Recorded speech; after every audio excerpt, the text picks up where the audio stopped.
This episode is brought to you by the Institute for Jewish Spirituality. Rest to Return exists because we believe slowing down is a spiritual act. IJS believes that too. For over 2 decades, IJS has been helping people go deeper through Jewish mindfulness, meditation, contemplative prayer, sacred text study, and embodied practice. Their offerings range from online courses and silent retreats to immersive cohort programs for seekers of all experience levels, clergy, and spiritual leaders who are ready to live and lead from a more grounded place.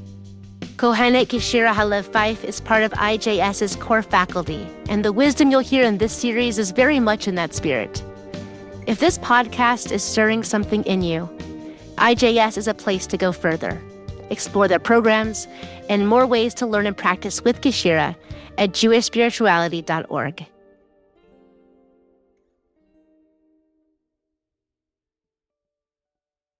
Each year, when autumn comes, I notice myself anticipating the first cold rain. I watch for the falling of those leaves that have gone yellow and brown, because I know that their descent ushers in a period when a certain something blankets the air in Squirrel Hill, the epicenter of the Pittsburgh Jewish community.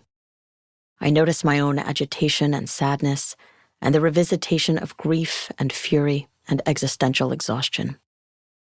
When people ask how I am, I will say, I feel a bit October 27th-y, because through my senses, I'm being transported back to the days following the synagogue shooting at the Tree of Life building, when so many of us were raw, disoriented, and utterly bereft.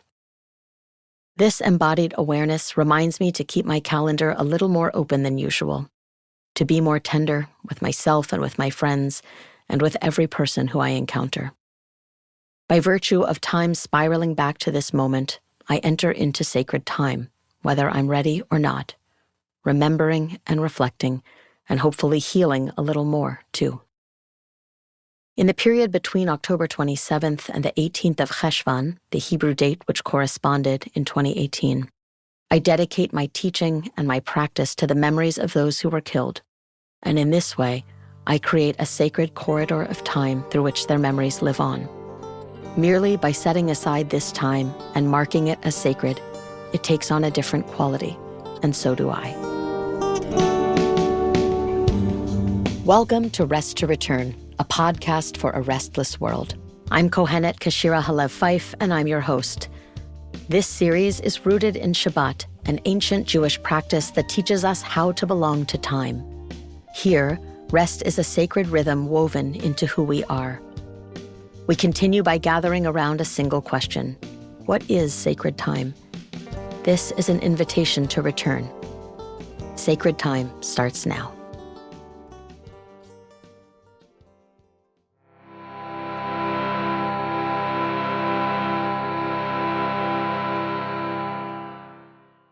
In the Northern Hemisphere, while the nights are still dark and the air is still cold, the month of Adar arrives.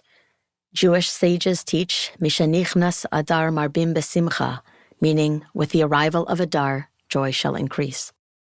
Under normal circumstances, the joy of Adar is a welcome reprieve from a long winter as it ushers in the holiday of Purim with all of the silliness and cathartic release that comes with it. I remember that first Adar after the synagogue shooting. I was so agitated by the idea that with Adar's arrival, we were supposed to suddenly feel joyful. I was still heartbroken and angry, and I wasn't the only one. It felt like Jewish time was moving on without us. As I reflected and considered whether there might be another way to relate to this, I realized that perhaps Jewish time wasn't leaving us behind, but rather creating an opening for us. It wasn't demanding that we either be joyful or just stay home. It was giving us permission to begin to feel joy again. Even when the ground is still frozen, when what's happening internally or externally can make joy feel distant, if we can make room for it to enter, it might even touch those lonely, hardened corners of us where it hasn't been for a long time. In effect, the month of Adar is the part of the Jewish calendar that gave us permission to hold grief and joy at the same time, side by side. In that way, we didn't have to give up sadness. We just allowed our tears to mingle with laughter. Month by month, Jewish time continually expands our capacity, by stretching us to hold more than we thought we could.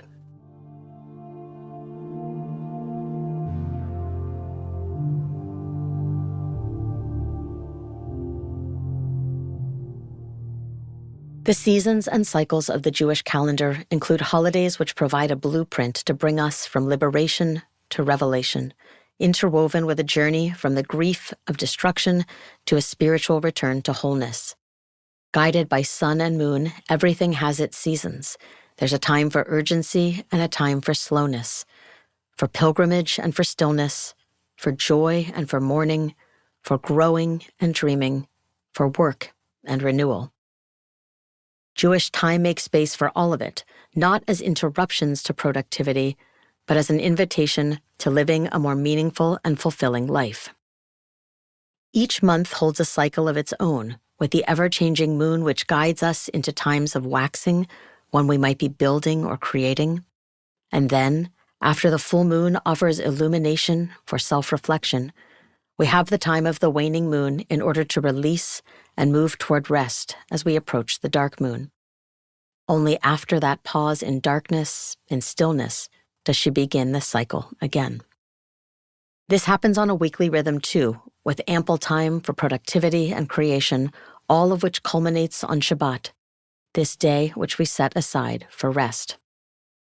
In a way, Shabbat not only holds the spectrum of work to rest, it also makes space for us to practice choosing presence over perfection. It doesn't require flawless observance. It only asks that we show up to mark time, to beautify the day, to express with our bodies and with our choices that this sacred time matters. All of this reinforces that we are worthy of rest, even if all of our work isn't finished, which helps us to internalize that we don't earn rest through work. We rest because we know it's time. What follows, then, is a question of whether sacred time must be beset by the confines of the Jewish calendar, or whether it's possible to make other times sacred as well, through rest, through ritual, through intention. Not in place of Shabbat, but as a way of bringing the consciousness of Shabbat into the rest of the week.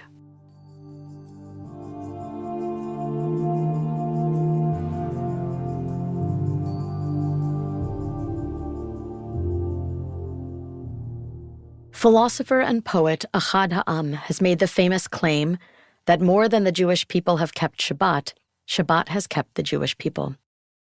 I believe that there was a time when this was true, particularly because shared agreement and collective practice serve the purpose of forming and strengthening identity.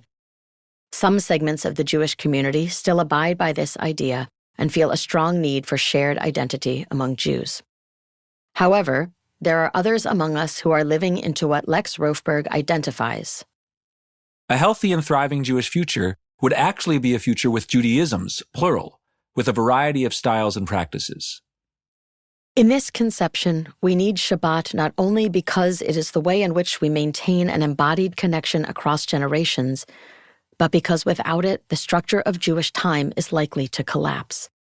This very real possibility is the reason why I feel resistant to the idea that a person who works on weekends might forego their awareness of Shabbat altogether and simply rename Tuesday, their day off, as Shabbat. That isn't to say that they shouldn't ritualize rest or that they shouldn't rest on Tuesday, but rather to make explicit that the power of Shabbat is not only in the resting that's possible on that day. The potency of Shabbat is primarily the way in which we, as practitioners of Judaism, as a collective, mark and move with time. When we mark Shabbat as sacred, we're not only upholding the structure of Jewish time, we're also honoring the ancestral tradition of setting this day aside, in whatever way, shape, or form. If we can do that while also allowing rest to infuse the remainder of the week, we bring Shabbat consciousness, the possibility of trusting enough to rest, into other moments where we so desperately need it.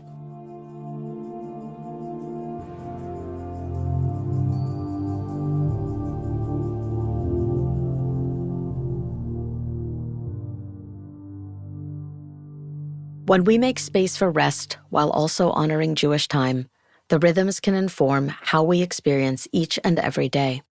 Under capitalism, we could describe the day as coffee in the morning to fuel us until lunch, dragging through the afternoon trying to get enough done, throwing dinner together as best we can, falling into bed, rinse and repeat. However, deep attunement to the slinky of Jewish time that I discussed in episode 3 yields a different experience, because the Jewish night and day cycle inherently prioritizes rest more than any other cycle of time. The Jewish day begins at nightfall, which effectively turns the model of a productive day on its head, because instead of beginning the day with coffee and work, we begin our days with leisure, togetherness, nourishment, pleasure, and dreams. Only after we've rested do we greet the dawn and tend to the work of the day. By moving with time in this way, we embody our response to Courtney Carver's question, "Have I rested enough to do my most loving, meaningful work?" This structuring of time reflects a Jewish understanding that we're not machines who are intended to produce, but whole beings whose capacity is deepened through restoration. Creation and rest are not opposites, but a sustaining cycle, reminding us that we are made holy when we create and rest in the same rhythm that created us. Sometimes we experience this in a large way, like in the Shemitah cycle, and other times it's as simple as tuning into the breath. In the ever-unfolding process of life, the breath is perhaps the place where we can most easily witness divinity flowing. With every inhale and exhale, the divine breath flows through.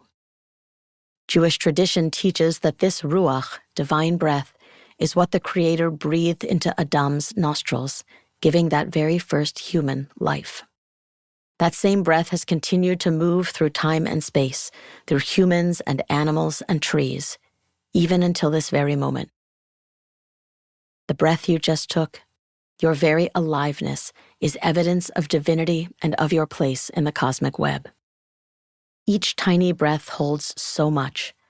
Each inhalation is the gift of life. Each exhalation, a form of reciprocity. The breath is a beginning, a cycle, a rhythm, a way of being, and an invitation to rest. And in that sense, we can rest in the breath, taking just a moment to move through a cycle of breath without doing anything else. That very moment alone can restore us and can help us return to ourselves.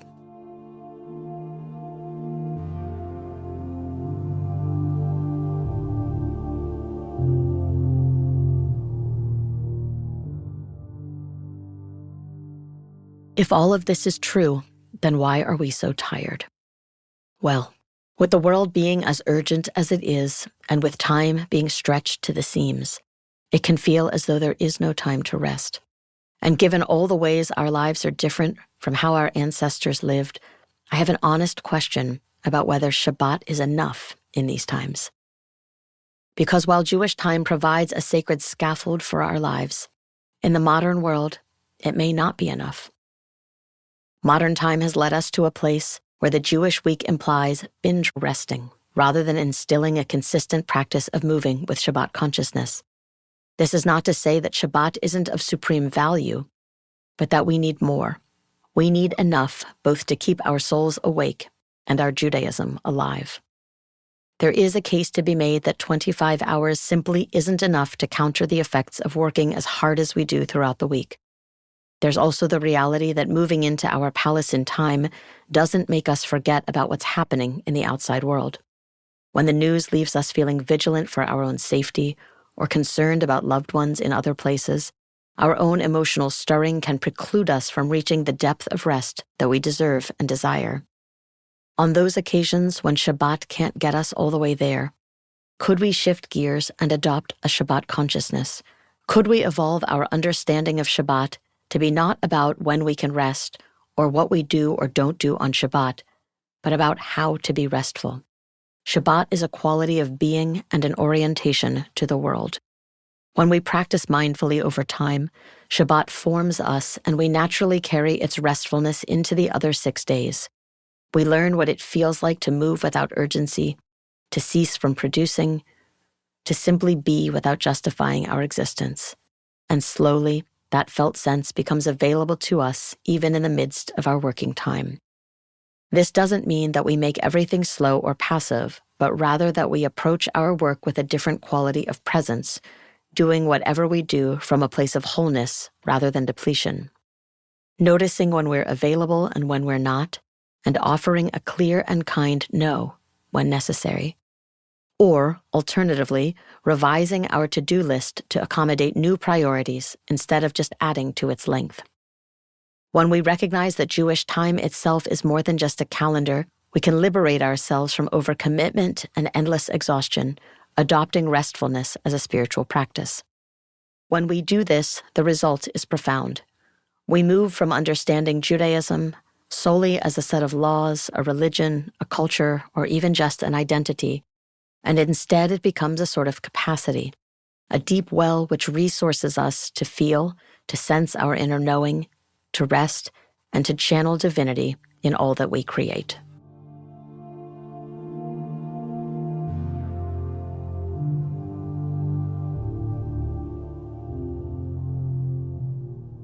Rest is a thing unto itself, a gift for us to savor.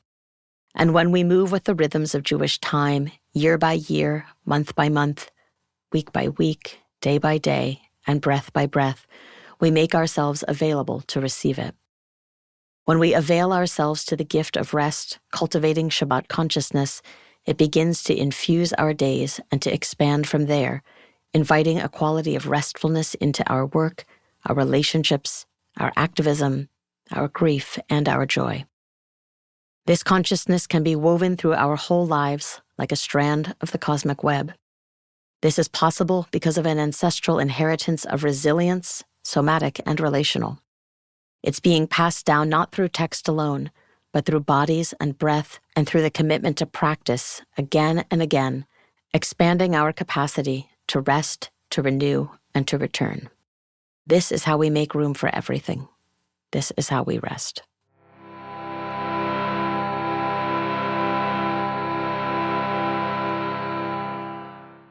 For today's practice, please take a piece of paper and something to write with.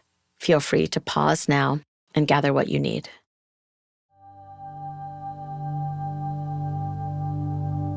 On one side of the paper, please write, "I would like to rest by." I would like to rest by. And fill in a way or ways that you would enjoy resting. This might be taking a nap, spending time in nature, engaging in creative practice, whatever feels most luscious and compelling.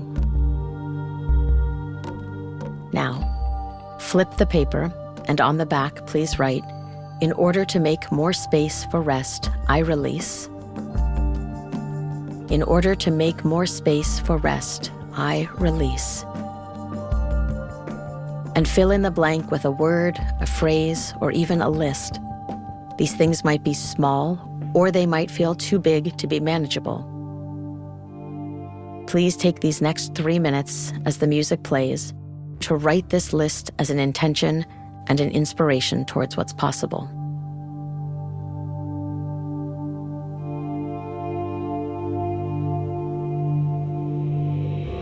Lay it down, let it go. Feel the earth moving slow. Lay it down, let it go. Feel your heartbeat, you know. Lay it down, let it go. Feel the earth moving slow. Lay it down, let it go. Feel your heartbeat, you know. Lay it down, let it go. Feel the earth moving slow. Lay it down, let it go. Feel your heartbeat, you know.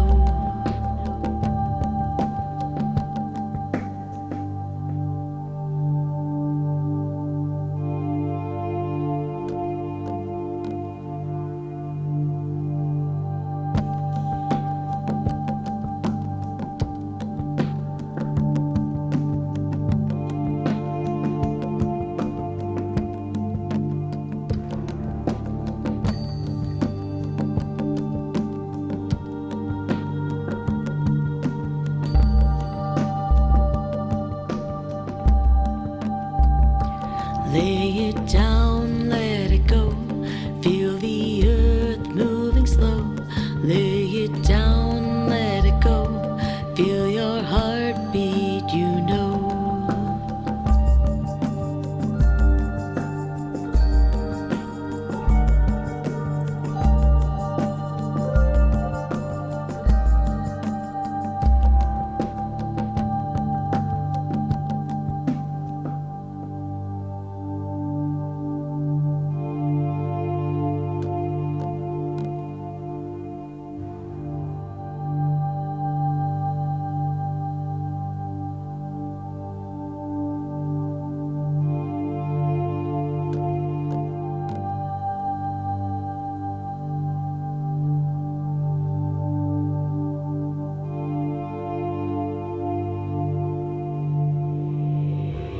Lay it down, let it go.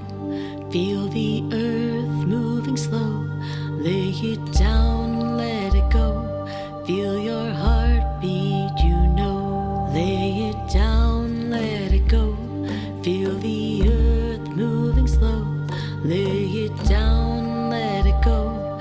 Feel your heartbeat, you know. Lay it down, let it go. Feel the earth moving slow. Lay it down, let it go. Feel your heartbeat, you know. As we come to a close, regardless of your usual Shabbat practice, I invite you to light Shabbat candles this week as a way to extend this practice and connect ourselves, one to the other, as we enter into sacred time together. If you don't have access to Shabbat candles, you can light any candle as a way to mark a transition into sacred time. Please put your paper near your candles or in a prominent place so that you can refer to the list of what you're releasing between now and Shabbat. When the time comes to enter into sacred time on Friday night, as you light the candles, flip the page so that your list of ways to be restful can be warmed and illuminated by the Shabbat lights. Between now and then, may all that you're ready to release go with ease, and may it make ever more space for rest. Rest well, dear listener, and join us next time as we explore what makes time sacred and what role our intention plays in making it so. Lay it down, let it go. Feel the earth moving slow. Lay it down, let it go. Feel your heartbeat, you know. Lay it down, let it go. Feel the earth moving slow. Lay it down, let it go. Feel your heartbeat, you know. Holy are our bodies and all the ways they flow. Holy is the tree of life, gently as she grows. Holy is the work we do, creative and sublime. Holy is our stillness, our dance with sacred time. Lay it down, let it go. Feel the earth moving slow. Lay it down, let it go. Feel your heartbeat, you know. Holy are our boundaries, our full embodied yes. Holy is the energy that comes from when we rest. Holy are the elements, the darkness and the light. Holy are our ancestors, benevolent and bright. Lay it down, let it go. Feel the earth moving slow. Lay it down, let it go. Feel your heartbeat, you know. Holy is our grieving, the heartbreak that we share. Holy is our nourishment and all the ways we care. Holy is our passion, the justice work we do. Holy is this time ahead, which helps us to renew. Lay it down, let it go. Feel the earth moving slow. Lay it down, let it go. Feel your heartbeat, you know. Lay it down, let it go. Feel the earth moving slow. Lay it down, let it go. Feel your heartbeat, you know.